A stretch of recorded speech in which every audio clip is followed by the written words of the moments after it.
Hello listeners and viewers, welcome to my YouTube channel.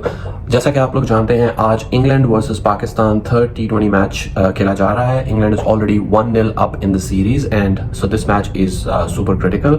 अगर आज England ये match जीतता है तो they will wind up the series, और अगर पाकिस्तान इस मैच को जीत जाता है तो series will be all equal.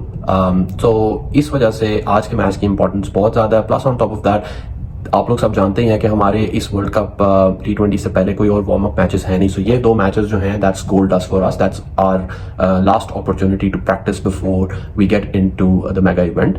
तो बहुत इंपॉर्टेंट क्रंच क्रिटिकल मैच है, और आज हम डिस्कस करेंगे कि इस मैच में क्या होने जा रही हैं दोनों टीम्स की लाइकली प्लेइंग 11s, कौन से फोर्स चेंजेस हैं, कौन से चेंजेस हम रोटेशन पॉलिसी और कंडीशंस को देख के करने वाले हैं, और क्या आज हम एक्सपेक्ट कर सकते हैं in terms of weather in Cardiff.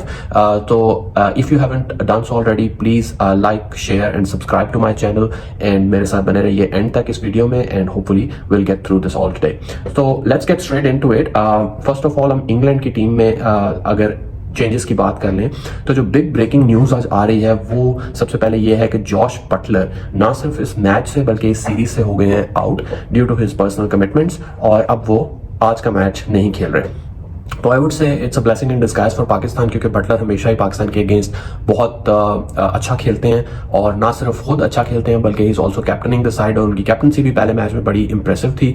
तो इस सब को देखते हुए पाकिस्तान के लिए आई think it's a window of opportunity कि हम लोग अब इस सीरीज के अंदर कम बैक कर सकते हैं। तो दोस्तों, बटलर की जगह मोस्ट लाइकली जो एंट्री होगी इस मैच में that will be Ben Duckett, और डकेट अगेन बड़े ही एक मॉडर्न डे क्रिकेटर हैं, बड़ी वैरायटी ऑफ स्वीप शॉट्स हैं उनके पास। वो पैडल स्वीप भी खेलते हैं, वो ऑर्थोडॉक्स स्वीप शॉट भी खेलते हैं, वो रिवर्स स्वीप के भी मास्टर हैं। रिवर्स स्वीप भी वो एक्चुअली दो तरह से खेलते हैं, वो सेम ग्रिप के साथ जो है ना वो जाते हैं और बड़ा हार्ड रिवर्स स्वीप मारते हैं, दूसरा वो जो ग्रिप चेंज करके और उसको फाइन खेलने की कोशिश भी करते हैं। तो उनकी रिवर्स स्वीप के अगेंस्ट फील्ड सेटिंग भी बड़ी मुश्किल होती है, क्योंकि इतनी वैरायटी ऑफ शॉट्स है कि वो बहुत बाउंड्रीज निकाल लेते हैं, और स्पेशली स्पिनर्स के अगेंस्ट वो बहुत अनोइंगली गुड है। क्योंकि देखें, स्पिनर के लिए बहुत इंपॉर्टेंट है कि वो पिच से कुछ स्पिन एक्सट्रैक्ट करे। तो जब एक बंदा आपको रिवर्स स्वीप खेल रहा है, वो झाड़ू की तरह आपको मार रहा है, तो आपकी बॉल वो स्पिन होने देता ही नहीं है। इस वजह से स्पिनर्स बहुत अनॉय होते हैं बेन डकेट जैसे बैट्समैन के आगे। तो हमारे लिए बहुत इंपॉर्टेंट है कि हम शुरू में ही हमारे फास्ट बॉलर्स उसको अच्छे एरियाज में बॉल पिच करें, उसको थोड़ा सा उसके रन रोकने की कोशिश करें, क्योंकि वो इस तरह का बैट्समैन है, बड़ा फ्री फ्लोइंग है, वो जल्दी आएगा और अटैक करेगा। और शुरू में अगर फास्ट बॉलर उसकी विकेट ले लेते हैं तो I think that will be really handy for us. Otherwise वो हमारे स्पिन बॉलर्स जैसे इमाद है, जो कि बड़ा अच्छा उसने परफॉर्म किया पहले मैच में, उसके लिए वो बहुत मुश्किल क्रिएट कर सकता है। तो दैट्स द फर्स्ट चेंज जो इंग्लैंड होपफुली करने जा रहा है। और प्लेइंग 11 में आने के लिए बेन डकेट इस वक्त स्ट्रगल कर रहे हैं, तो I think it's a good opportunity for him as well, and he will be looking forward to doing well in this match. इसके अलावा देखें तो दोस्तों, पहले दोनों मैचेस के अंदर पहला मैच तो बारिश की नजर हो गया, दूसरा मैच प्रॉपरली हुआ, उसमें सैम करन और मार्क वुड अभी तक इंग्लैंड को रिप्रेजेंट नहीं कर सके। और ये दोनों इंग्लिश T20 टीम का बड़ा वाइटल कॉग हैं, बड़े मेन प्लेयर्स हैं। स्पेशली सैम करन की अगर बात की जाए तो अभी जो रिसेंटली वर्ल्ड कप हुआ है, जो इंग्लैंड जीता भी है, उसमें he was instrumental, he was absolutely awesome. और देखें, वो बड़ी अपनी लिमिटेशंस के अंदर बॉल करते हैं, लेकिन बड़े स्किलफुल और बड़ी वैरायटी वाले बॉलर हैं। उनके पास दो डिफरेंट किस्म के स्लोअर वंस हैं, फिर वो back of the length slower bouncer बहुत अच्छा करते हैं, जरूरत पड़ने पर वो ब्लॉक होल में अच्छा यॉर्कर भी मार लेते हैं। और स्पेशली राइट हैंडेड बैट्समैन के अलावा वो बड़े इफेक्टिव हैं, क्योंकि वो अराउंड द विकेट आ जाते हैं और वो बिल्कुल रूम नहीं देते राइट हैंडर को, उनको टक इन कर देते हैं, क्रैम्प करते हैं फॉर रूम, और उनको मारना काफ़ी मुश्किल हो जाता है। स्पेशली कंसिडरिंग द फैक्ट कि वो अपनी फील्डिंग जो है ना वो उसके हिसाब से बॉल करते हैं, और वो आपको ऐसे एरियाज में बॉल नहीं देते जहाँ पे आप उनके खिलाफ ज़्यादा रन स्कोरिंग शॉट्स मार सकें। तो उनको मारने के लिए अगर कोई बहुत हार्ड हिटर है जो कि बड़े लंबे लंबे छक्के मार सके, इस तरह का बैट्समैन इफेक्टिव ज़रूर हो सकता है। लेकिन जैसे हमारे बैट्समैन हैं जो कि नॉर्मली अपनी टाइमिंग पर रिलाई करते हैं, उनके लिए सैम करन को खेलना काफ़ी मुश्किल होने वाला है। तो he is going to pose a different sort of a challenge. मुझे लगता है कि टॉपले की जगह वो टीम में आएंगे। Topley again very good bowler, new ball से बहुत इफेक्टिव है, विकेट्स लेके देते हैं अर्ली ऑन इंग्लैंड को, लेकिन थोड़े से उनके इंजरी इश्यूज रहते हैं। He is a tall lanky fast bowler, तो हो सकता है कि उनको रेस्ट करा के सैम करन को टीम में लाया जाए। अब वुड की inclusion will depend upon the conditions. अगर कंडीशंस बॉलिंग फ्रेंडली हुई, फास्ट बॉलिंग फ्रेंडली हुई, तो वुड को भी हो सकता है कि टीम में लिया जाए इन place of one of the spinners और इन प्लेस ऑफ जॉर्डन। तो देखें, वुड हमेशा ही पाकिस्तान के खिलाफ अच्छी बॉलिंग करते हैं, क्योंकि इन जनरल देखा जाए तो हमारे जो सब कॉन्टिनेंट बैट्समैन है वो इतनी शेयर पेस और बाउंस के खिलाफ ना अनकंफर्टेबल होते हैं। We are not use to playing it, and जो मिस्टेक हम लोग करते हैं वो ये कि we try to fight fire with fire, और हम उसको बड़े शॉट मारने के और जोर से मारने की कोशिश में उसको विकेट्स देते रहते हैं। The best way to play would in my opinion is to utilize his pace. अगर वो आपको शॉर्ट पिच कर रहा है तेज तेज, तो आप उसकी पेस को यूज करो, glide him towards third man, get boundaries, easy runs वो देता है, और मैंने उसको मार खाते हुए देखा है against other teams. Pakistani players क्या करते हैं कि उसको ना अग्रेसिव होने की कोशिश करते हैं, उसको हुक और पुल मारने की कोशिश करते हैं, वहां पे हम अपनी विकेट्स देते हैं, either we get caught behind और बाउंड्री पे हम लोग कैच दे देते हैं। तो हमें थोड़ा सा स्मार्टली वुड को प्ले करना पड़ेगा इस मैच में अगर वो खेलते हैं। तो these are the likely 3 changes for England. अब बात कर लेते हैं पाकिस्तान की।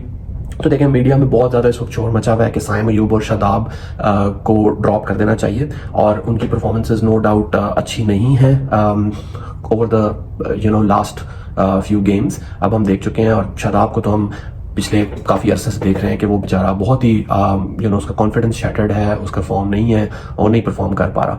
तो जहाँ तक साइम की बात है, आई वुड से it would be a favour for him कि अगर उसको बाहर बैठा दिया जाए ये मैच, क्योंकि देखें, जब एक बैट्समैन इस किस्म का डिप इन फॉर्म उस पर आया हुआ हो, वो एक तरह से ना एक मेंटल ब्लॉक में चला जाता है, और उसको रिकवर करने के लिए ज़रूरी है कि थोड़ा सा टाइम मिले on the sidelines where he can go and practice in the nets and overcome his shortcomings and then make a strong comeback. तो थोड़ा सा जो ब्रेक होता है ना, ये बैट्समैन के लिए काफ़ी हेल्पफुल होता है। और एट द सेम टाइम हमारे पास उस्मान है जो कि बेंच पे बैठा हुआ है और बिल्कुल अभी अनटेस्टेड है। हमने उसको न्यूजीलैंड के खिलाफ 2 मैचेस खिलाए हैं, बट दैट्स अबाउट इट। और इतने बड़े मेगा इवेंट में अगर हम जा रहे हैं, ही इज़ मैसिवली अंडरकुक्ड, हमें उसको ये 2 मैचेस लाजमी देने चाहिए। और अगर हो सकता है कि इफ ही कम्स गुड, तो आपके वो मल्टीपल इश्यूज रिजॉल्व कर सकता है, क्योंकि देखिए, बाबर और रिजवान ओपनिंग करना चाहते हैं, इट्स नो सीक्रेट, और वो अच्छे ओपनिंग पेयर के तौर पे सामने आए हैं। तो this will kill basically 2 birds with 1 stone। आप उनसे ओपनिंग करवा लें, और उस्मान का प्रेफर्ड नंबर वैसे भी नंबर 3 है, तो वहाँ पे इजीली स्लॉट इन कर लेगा।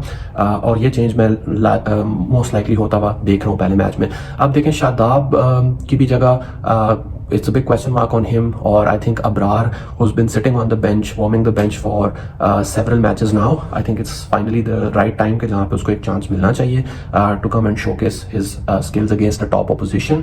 तो मुझे लग रहा है कि इस मैच में फाइनली अब्रार को भी एक चांस मिलने जा रहा है, और इसको चांस ना मिलने की रीज़न यही है पहले भी कि वो बैटिंग नहीं करता, और आजकल मॉडर्न डे क्रिकेट में ना ऑलराउंडर्स की importance has gone through the roof. तो he has had to wait for his chance, but अब फाइनली उसको चांस मिल रहा है। he needs to cement his place। so देखते हैं कि अब्रार कैसा करते हैं। फिंगर्स क्रॉस्ड, आई थिंक उनको ये मैच दिया जा रहा है। और उसके अलावा Naseem Shah can also come in to the team. देखिए, नसीम शाह हमारे प्रीमियर फास्ट बॉलर हैं। जैसे वो रिदम में जब होते हैं और जिस गुड लेंथ पे, हार्ड लेंथ पे वो बॉल करते हैं ना, ऐसा हमारे पास इस वक्त और कोई बॉलर नहीं है। आमिर अपने जब पीक पे थे, जब उनकी पेस ज़्यादा हुआ करती थी, तो वो इस लेंथ पे बॉल करते थे, शायद इससे भी ज़्यादा इफेक्टिव थे, क्योंकि उनके वो लेफ्ट आर्म एंगल भी साथ था। लेकिन Naseem on the other hand अभी उस प्राइम के अंदर हैं, और उनकी जो मूवमेंट है ऑफ द सीम वो स्पेक्टेकुलर। तो वो मेरा ख्याल है कि पाकिस्तान के इस वक्त नंबर 1 फास्ट बॉलर है। वर्ल्ड कप में वो सारे मैचेस खेलेंगे। पहला मैच उनको रेस्ट कराया गया था, अब वो लाजमी इस मैच में टीम में आएंगे। और उन्होंने बड़ी लंबी प्रैक्टिस सेशन भी किया है कल कार्डिफ ग्राउंड के अंदर विद अजहर महमूद। तो I think he is in good rhythm as well, और वो टीम में आ सकते हैं in place of one of the fast bowlers. अब चूंकि आप शादाब को ड्रॉप कर रहे हो, आपकी बैटिंग कमज़ोर हो रही है, तो आई थिंक कि शाहीन का आप खेलना बहुत ज़रूरी है। He is handy with the bat. तो मैं देख रहा हूँ कि आमिर और हारिस रऊफ में से कोई एक will have to go out. Most likely I would say Aamir will set out, क्योंकि हारिस रऊफ ने भी रिसेंटली लास्ट मैच में कम बैक किया, तो उसको we need to give him more games to help him come back in to the rhythm. तो इसलिए I would say Naseem Shah in place of Aamir can be part of the team. और these will be the 3 changes जो कि Pakistan team में मैं expect कर रहा हूँ कि इस मैच में होंगी। थोड़ी सी वेदर की भी बात कर लेते हैं। तो देखें, वेदर ओवरकास्ट रहेगा, बारिश की भी प्रेडिक्शन है।